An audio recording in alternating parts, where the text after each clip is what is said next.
साथियों, हाल ही में हाथरस में एक हादसा होता है जहां एक बहुत बड़ी संख्या की भीड़ एक दूसरे पर दौड़ना शुरू कर देते हैं और उसमें बहुत सारे लोगों अपनी जान गंवाना पड़ता है। जिसमें अगर ऑफिशियल डाटा की बात करें तो ये संख्या बताई जा रही है अभी तक की 121, लेकिन आपको भी मालूम है और हमें भी मालूम है कि ऑफिशियल डाटा ग्राउंड डाटा से बिल्कुल ही अलग होता है। अब आप ये सोच रहे होंगे कि आखिर इतनी बड़ी भीड़ इकट्ठा क्यों हुई, तो ये भीड़ इकट्ठा होने का कारण ये था कि ये लोग एक बाबा की सत्संग सुनने आए थे। साथियों, सूरजपाल जाटव उर्फ भोले बाबा, ये बाबा पहले कांस्टेबल रहते हैं, उसके बाद ये एक बन जाते हैं सिद्ध संत और फिर इनके फॉलोअर में होता है इजाफा और ये फॉलोअर इनके लिए इस हद तक पागल हो जाते हैं कि एक भीड़ का हिस्सा बनकर आज अपना जान गंवा देते हैं। पर सवाल ये नहीं है कि कौन मरा या किसने मरा, सवाल ये है कि आखिर ये लोग ऐसा क्या करते हैं कि इतनी बड़ी भीड़ इन्हें सुनने आ जाती है। देखिए, किसी भी बिजनेस को सेटअप करने के लिए सबसे ज़्यादा जो इंपॉर्टेंट चीज़ होता है वो होता है उस बिजनेस का प्रोडक्ट और फिर उस बिजनेस के प्रोडक्ट का सही जगह पर सप्लाई जहां उसकी सबसे ज़्यादा डिमांड हो, और इन तीनों को मैनेज करने के लिए मैन पावर जो इस सारे बिजनेस को रन कर रहा हो। ठीक वैसे ही जो लोग बहुत अधिक पढ़ लिख लेते हैं या फिर जिसका थॉट प्रोसेस बाकियों के मुताबिक बहुत ही अच्छा होता है,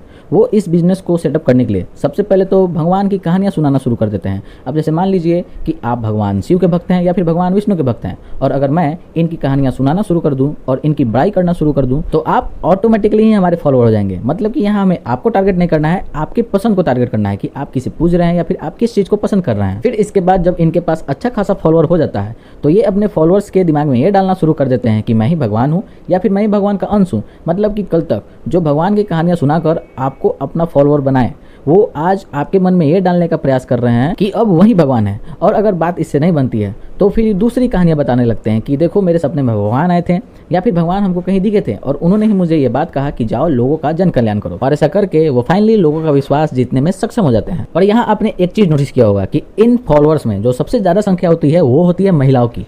मतलब आप ऐसी कहानियां जहां देखेंगे वहां आपको सबसे ज्यादा संख्या में महिलाएं ही दिखेंगी। हाथरस के केस में भी ज्यादातर जो मृत्यु हुई है उसमें महिलाओं की ही संख्या है। पर सवाल यहाँ फिर से एक और है कि आखिर इतनी बड़ी संख्या में महिलाएं इनके फॉलोअर बन कैसे जाते हैं। स्टार्टिंग में मैंने आपको एक टीम के बारे में बताया था कि कोई भी बिजनेस को रन करने के लिए टीम की जरूरत होती है, तो वैसे ही इस कंडीशन में भी टीम जो होते हैं वो पहुंचते हैं गाँव में या फिर छोटे छोटे शहरों में जहाँ पे वो इजिली महिलाओं को टारगेट करते हैं, और वो भी उन महिलाओं को जो बहुत ही स्पिरिचुअल होते हैं।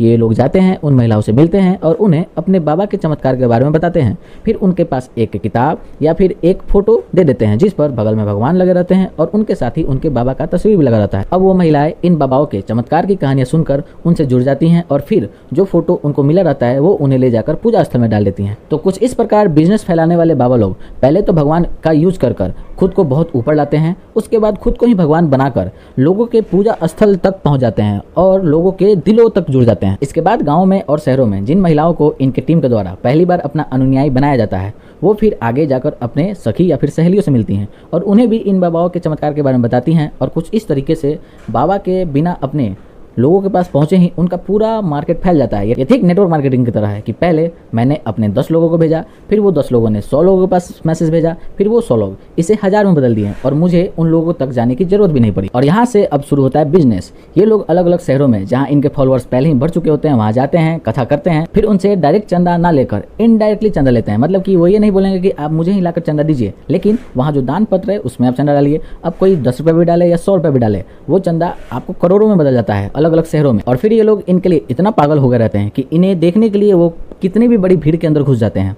पर इसमें लोगों की कोई गलती नहीं होती है, वो बहुत ही इमोशनल होते हैं। ये नेटवर्क सिस्टम उनके अंदर इतना गहरा प्रभाव छोड़ चुका होता है कि वो उन बाबाओं को देखने के लिए, उनके पैरों को छूने के लिए या फिर उनको सिर्फ टच करने के लिए पूरा पागल हो गए रहते हैं। मतलब कि अगर उनके सामने वो लोग आ जाएं तो अपना सब कुछ ही कुर्बान कर दें। उसके बाद आप न्यूज़ देख ही रहे हैं कि जो लोग इन बाबाओं को भगवान की तरफ पूज रहे हैं उनके मरने के बाद वो बाबा उन्हें देखने तक नहीं आ रहे हैं हॉस्पिटल में, या फिर सामने तक नहीं आ पा रहे हैं कि हाँ इसकी रिस्पॉन्सिबिलिटी मैं लेता हूँ या फिर मेरा टीम लेता है। अब सवाल ये है कि आखिर लोग ऐसे ऐसे चक्रों में फंस क्यों जा रहे हैं। तो इसका सबसे बड़ा कारण है अपनी धार्मिक पुस्तकों को नहीं पढ़ना। जैसे हमारे महान ऋषियों ने बहुत दिनों तक रिसर्च किया, बहुत दिनों तक शोध किया, उसके बाद एक पुस्तक लिखा, 2 पुस्तक लिखा, 3 पुस्तक लिखा, और ऐसे करके हमारे धार्मिक पुस्तकें लिखी गई जिसमें हमारा वेद है, हमारा वेदांत है, गीता है।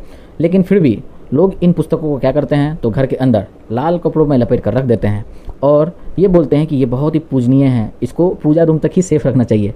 लेकिन मूर्खों को ये नहीं पता लगता है कि उसके अंदर जो लिखा है वो सबसे मेन चीज़ है।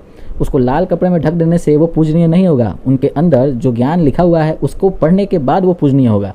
लेकिन ये किसको कौन समझाए। हम तो ठहरे बाबा लोग के चक्कर में फंसने वाले, पढ़ने का टाइम किसको है। तो ऐसे ही बाबा के चक्कर में फंसते रहिए और अपना जान गंवाते रहिए, और जो एक्चुअल ज्ञान है, एक्चुअल नॉलेज है, उससे आप कोसों दूर रहिए। और कोसों दूर क्या रहना है, वो तो आपके घर के अंदर ही है, लेकिन लाल कपड़े के अंदर। अब समय है कि उसको लाल कपड़े से बाहर निकाला जाए।